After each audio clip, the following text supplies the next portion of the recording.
title flummoxed me a little bit. I have to say, wasn't quite what I was expecting to be asked to do, but I hope I'll leave enough time for questions as much as anything else, because I think this is a discussion to start rather than for me to preach to everybody. So the first thing I'd like to do is get on with the acknowledgements, just in case I don't leave enough time. A lot of my research has been funded by various federal government departments over the years, and principally the GRDC for a lot of the broadacre work that I do. I currently lead the science components of a national land care funded project on cover crops that's being led by Mark Stanley and DagX. And I'd particularly like to acknowledge the people without whom there probably wouldn't be much to talk about here. In particular, I'm afraid the screen is pretty dim. Jeff Baldock, who is a giant of soil carbon in many ways and retired about a year ago. Lynn MacDonald, who leads the other team in Adelaide beside me. And Sanani Karunaratne, who is a research scientist in Canberra at CSIRO as well. James Hunt, now at University of Melbourne, was CSIRO a little while back. Been having some really good discussions about practical ways to lift yields and therefore carbon inputs. And then a gaggle of technicians below, without whom I wouldn't have anything to talk about at all. So what is soil carbon? Well, first of all, I want to take a step back and have a think about where it comes from. And I'm going to do that in the context of nitrogen. Now, as landholders, as growers, as producers, you know where your nitrogen comes from mostly. It comes out of a bag or from legumes. And because you actively apply it, you've got a pretty good idea of how much you've added each year. If you look at your yield and protein monitoring, you've got a pretty good idea of how much you've taken off as well. Carbon, though, unless you're bringing in organic amendments, the only way you're getting carbon into your system is what you're growing in it. And so really, plant input is the major pathway into which you're getting carbon into the system and into the soil. Whereas in nitrogen, fertilizer is the biggest. Obviously, there are other ways, including legumes. Exports, well, microbial activity is the biggest culprit for carbon loss from soils, along with erosion. But that's not such a bad thing, because the microbes are there doing jobs for you, cycling nutrients, ultimately being resistant to invasion by disease, and ultimately making nutrients available for growth. So a system without microbes, yes, you could have a scientific argument, you can grow things in hydroponics, but in the real world out there, it's not going to be a very productive one. Whereas nitrogen, you lose, primarily because you harvest it and sell it. We know that we need to fertilise to replace that. The reason why I present nitrogen and carbon here is that the carbon in the soil isn't just carbon, it's organic matter. And organic matter is made up of many elements, but nitrogen is one of the primary ones after carbon. It's that and phosphorus are the two biggest nutrients included in the organic matter.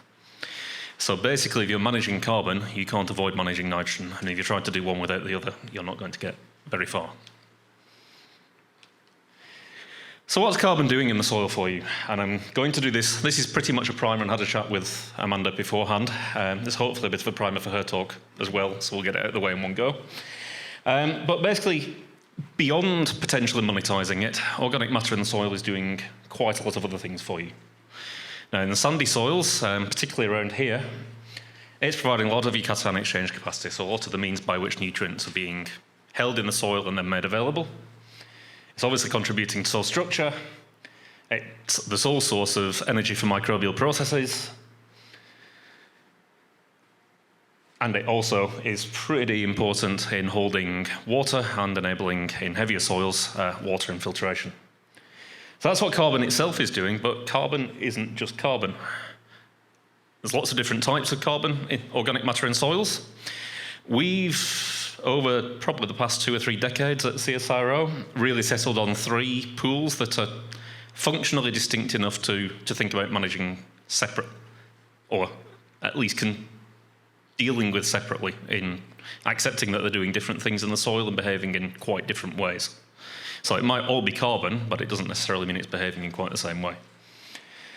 And Jeff had a go at, and this is Jeff's slide, had a go at ascribing what those parts of those pools are doing in each of those, for each of those functions. So for things like cation exchange capacity, it's really resistant carbon and humus-like carbon, so the stuff that's hanging around for a long period of time that's actually driving a lot of those processes.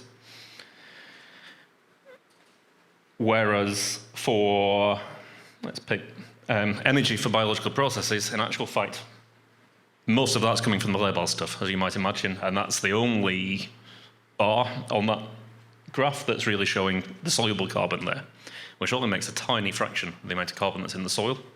It's probably only about 1% of your carbon is soluble, which in itself is interesting because it shows that this really important little bit of carbon, it's important because the rate at which carbon flows through it. It's not unimportant because it's a really small component. Think of it a little bit like the first time you've ever looked at a bath. You've never seen a bath before in your life. Tap's running, but the plug's out. You'd probably assume that water wasn't particularly important for the function of that thing. This is pretty much the same way. It's being used as quickly as it's being produced. So what are these carbon fractions then? Well, they are on a continuum, and we've got plant residues up at the top before it formally becomes considered soil carbon. And then the particulate and humus-like carbon, they're the two forms that do cycle readily in soil. Particulate carbon still looks a bit like plant material, but it's very small, typically around in decadal timeframes. The humus-like carbon, that's the more stable stuff that is still dynamic, and that's decadal to centennial timeframes. So you're looking at so if you're building carbon that you want to keep, and you're going for stability, you really need to be getting carbon into that humus-like fraction. And they do form this continuum. The paradox with the humus-like carbon is that it actually contains a lot more nitrogen than the particulate carbon, despite it being more stable. And that comes back to that point that if you want to build stable carbon, you actually need the nutrients to do it. Otherwise, most of it will be lost as CO2 as the microbes turn it over on their hunt for nitrogen and phosphorus. The last pool is the resistance organic carbon, and that's not really in this continuum. That's your charcoal-like material. That's stable, and most people would have heard of things like biochar, for instance. That's stable for thousands of years, potentially. It's not cycling in the same way. You could almost really consider it as a very carbon-heavy mineral in some regards, rather than being organic matter. Which is an important distinction if you're thinking about building carbon, but you actually want the carbon to be functional for things in the soil, rather than just ultimately being a sink for CO2. Because if you're adding a lot of biochar, whilst it will do some things for your soil, it is probably unlikely to be delivering a lot of nutrients.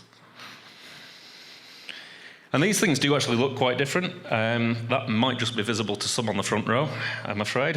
But over here in the particulate carbon, and I'll try and shout away from the microphone, these fragments still look very much like plant material. So it's not yet been processed by the microbes.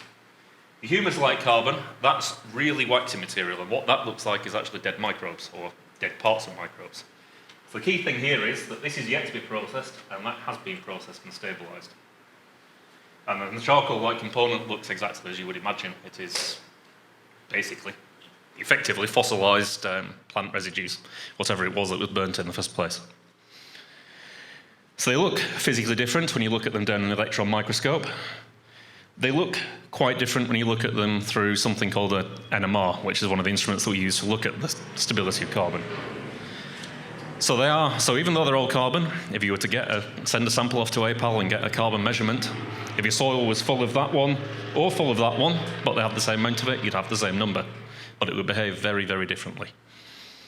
And that's really important to think of when you're managing your system, because whilst monetising carbon, I accept, is quite a hot topic at the moment. The main reason I think any grower would want to be building carbon in the soil is the other functions that it's providing to your main business. And why do we care about this? Well, this is my favourite graph that Jeff ever presented. 6 paddocks, the carbon content of 6 paddocks. Sure, that one's got more than that one. It tells you absolutely nothing else about them at all. It's an utterly uninteresting graph. But if I show you the fractions, all of a sudden, this one over here is made up roughly 50% of that particulate carbon. I'd suggest this is probably from an irrigated paddock. So it's got lots of fresh input coming in. But if you change your management strategy, so you don't get a water allocation anymore, Within a few years' time, it's going to be back down here. If you look at this one, maybe that's what happened to that paddock. Maybe if it was irrigated, it would be up there and be most of the green segment. But this one is much less vulnerable to change than that one. Without having that fractions information, you have no idea. You just got more carbon or less carbon. And that also allows us to be able to work out, to build what's called a vulnerability index, basically the ratio of the particulate to the other two fractions. Whilst these fraction measurements aren't yet widely available to growers, we are getting there. It's an active area of research in our group at the moment to really use modern spectral techniques, things like mid-infrared that some of you may have heard of, to be able to predict these things very rapidly and with great accuracy. So whilst it's not yet operationalisable technology for you guys, it's not far off. I've been saying that for about 2 or 3 years now, and it is advancing. So measurement of carbon. I've talked so far about carbon content, so percentages, so you've got 1% or 2% carbon. If we're talking about it from a greenhouse gas abatement perspective, you need to be thinking about it in terms of stocks, and that means you need to know things like bulk density and gravel content to be able to work out, to convert that percent carbon in your grub sample to how many tonnes of carbon you've got across the paddock, in exactly the same way you would take a nitrate number in milligrams per kilogram and turn it into a kilos per hectare number. The reason why it's more complicated than just doing that is because if you've got a rough idea as to whether or not you got 80 or 100 kilograms of available N, that's good enough that you form your fertilisation, you get on with your life. Somebody's paying you for these tonnes of carbon, and they want to know how many tonnes you've got rather more accurately than that. And that's where the kicker comes in. This is a little fictitious bit of data that Jeff put together a while back.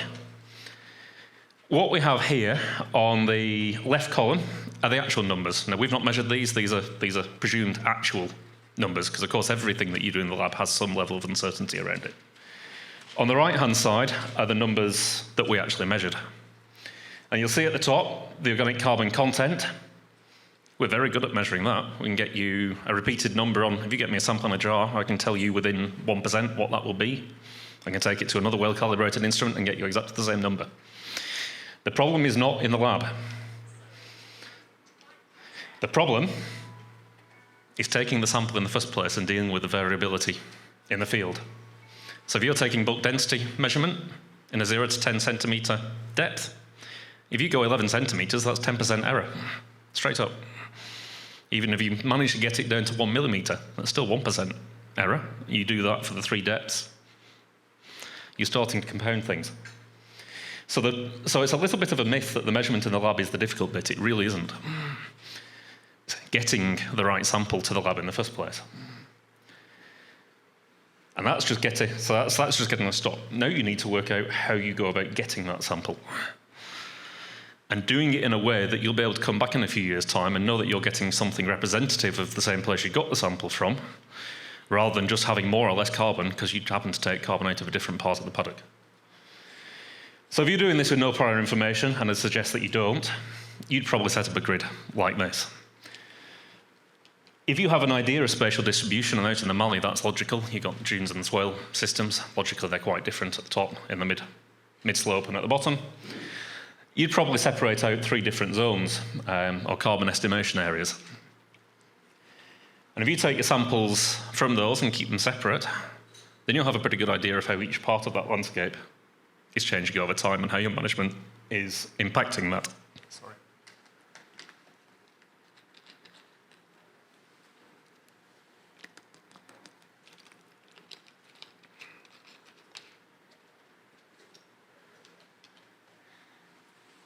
And so, if we work through this example that I've got here, and this is from Armidale, up in the northern tablelands, New South Wales. This is real data. It's from a project that was run out of the Filling the Research Gap funding a few years ago from the federal government.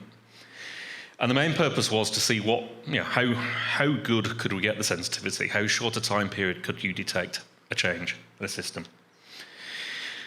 So what we did, and this was a project that Jeff was involved with. I think Brian Wilson at UNE was the lead researcher on this.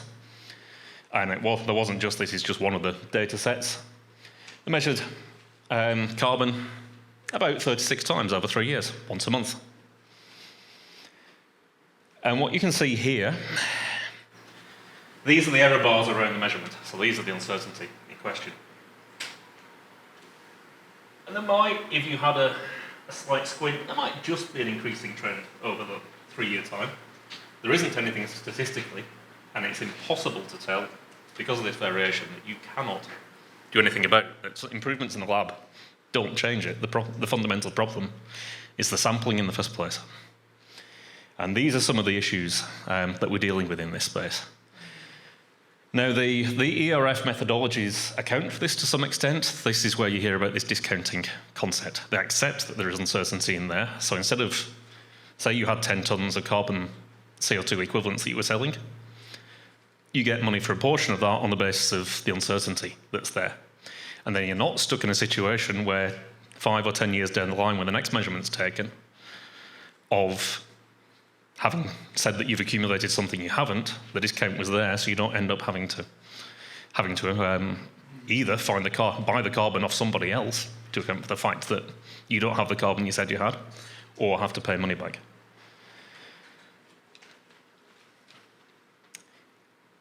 And the trouble with carbon is keeping it there. And I think I mentioned this in one of the earlier slides when I showed the fractions.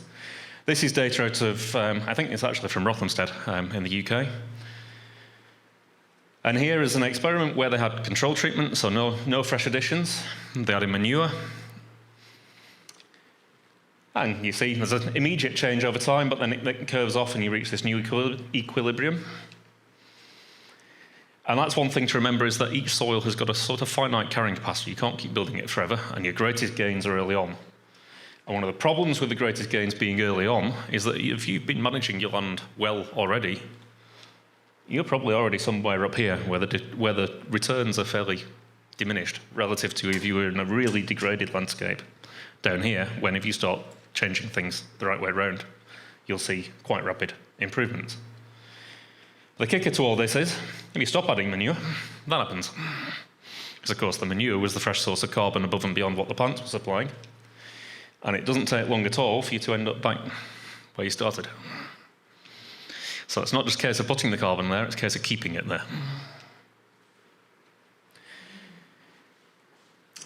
So going on from that, how are we actually going to get carbon into soils in a system where organic amendments just aren't really that available? Well, simply growing more.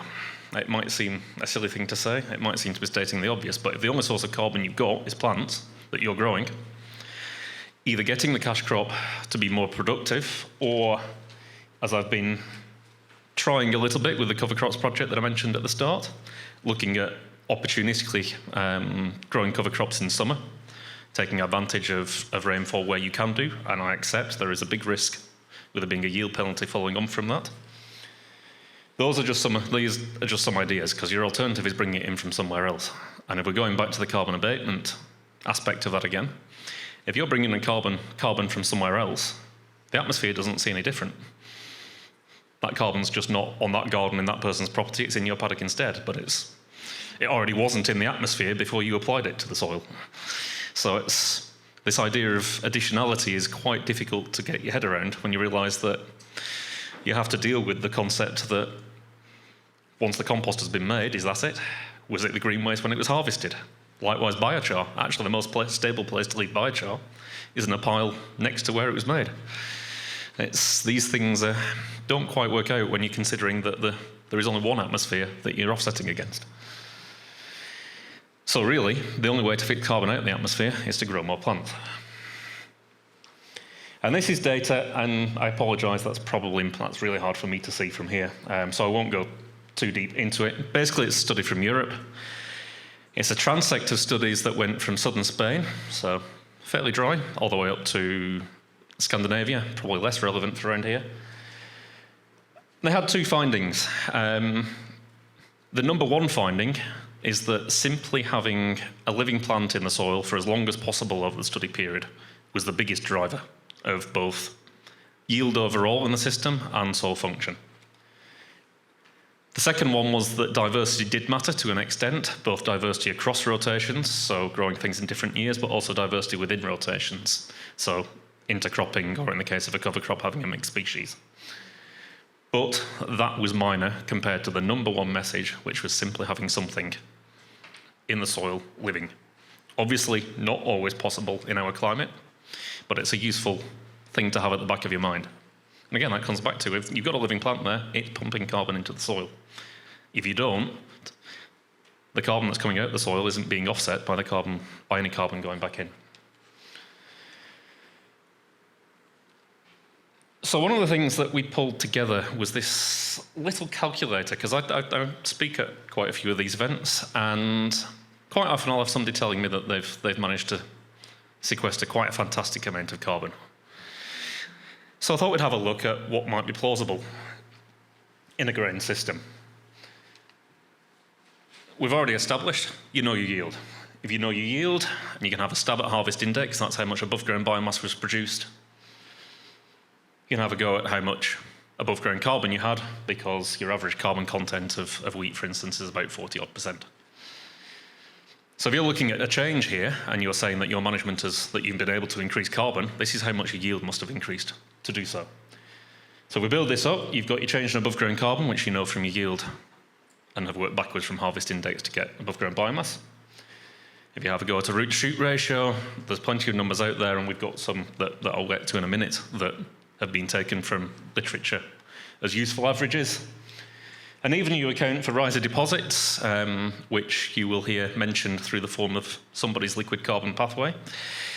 Even if you account for them, where the science is still very much unsettled, you can sit them all together and you can get an estimated change in carbon, how much you could feasibly have achieved by increasing your yield or growing some other plant instead. So we've used a harvest index of 0.37, which is somewhere in between things like canola and wheat. Root shoot ratio of a cereal is about 0.5, so you've got 2/3 of it above ground, 1/3 below ground. If you were talking pasture, it's about 1:1. These are very rubbery numbers, but they're useful to build this rule of thumb calculator. And as I said, about 40%, 44% is your magic number for wheat stubble. Then we apply this retention factor. So this is the amount of carbon that's going to stay in the soil for a given time. I'm getting increasingly nervous that 0.3 might have been generous. A lot of literature is really suggesting that only 10% of the carbon that you're adding really hangs around for any length of time. And I'm prepared to change these calculations on the back of that, I think.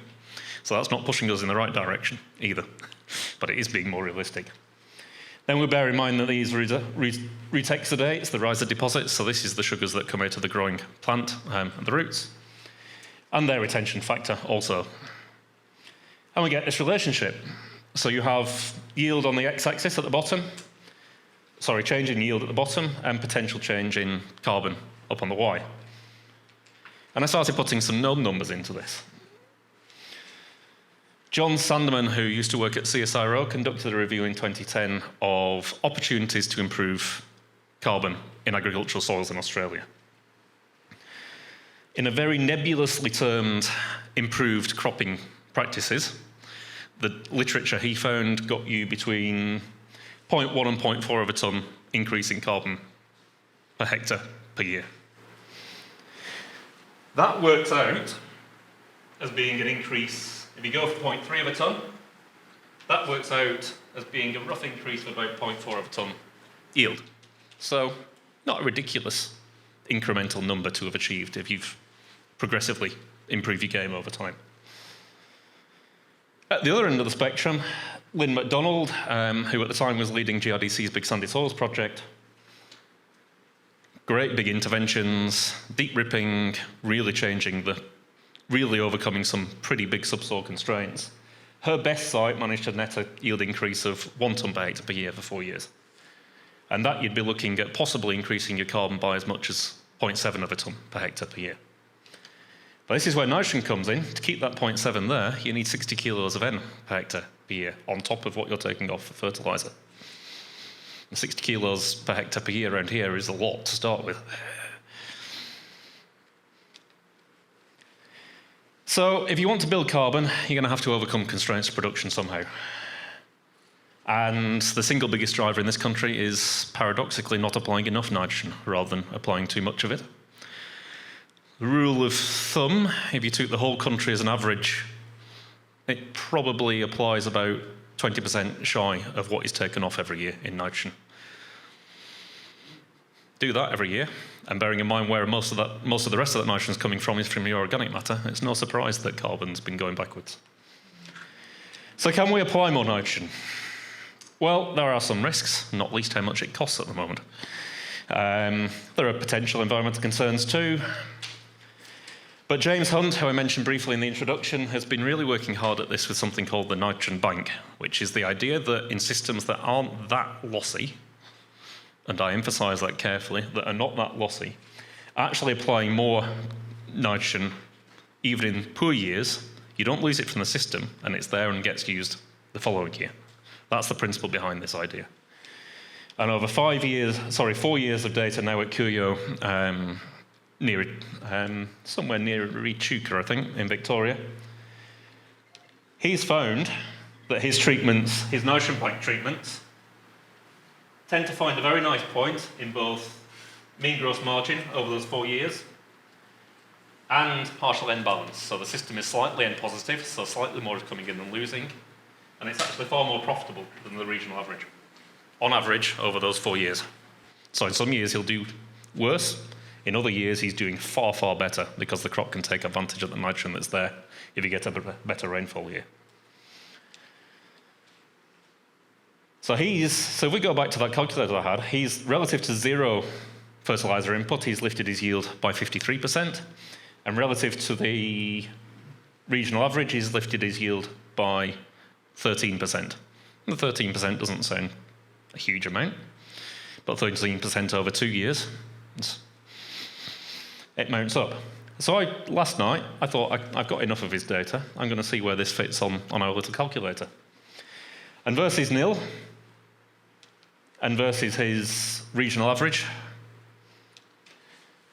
So versus nil, nobody's farming with 0 fertilizer, but it's here, just to demonstrate the point. Increase yield by 0.9 of a tonne per hectare, increasing carbon of 0.7. Versus the regional average, we're back in that little box of John Sandeman's again. The incremental improvements in agronomic practice. Even the amounts of nitrogen sort of make sense, and like I say, we've got soil samples, he's getting them to my lab, I don't have the carbon numbers to match this yet, but even the amounts of nitrogen make sense. So he actually added 55 kilos relative to the control, because there's a small amount of ammonium in the DAP, and 30 there, and if you look comparing how much he added versus how much extra he'd need to keep the carbon there, getting in that ballpark area, so these numbers are starting to stack up a little bit.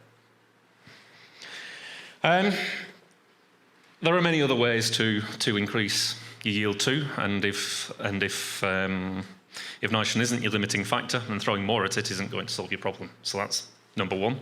You do need to understand your production constraints and overcome them, and it's going to be impossible to build carbon without doing so, whatever those constraints may be.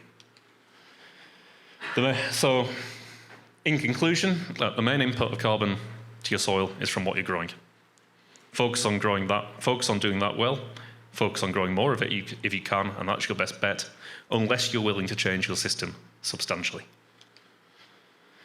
Soil organic carbon is more than just carbon, and that's coming back to needing the nitrogen and phosphorus to build organic matter over time.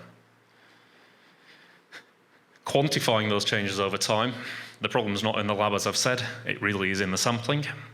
You'll hear a lot about proximal methods and indeed remote sense methods to get at this. They have more and more uncertainty around them because ultimately they have to be bound back to the same lab measurement. They're not measuring it directly.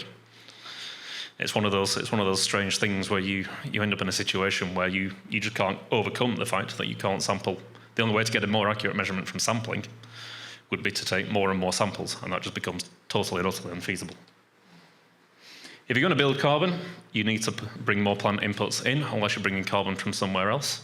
But if you are bringing carbon from somewhere else, it is extremely unlikely to be able to be counted in any carbon trading scheme. And overcoming constraints to production is pretty much the way to go. And I really must emphasise this last point. In the sorts of systems we live in around here, gains are likely to be modest.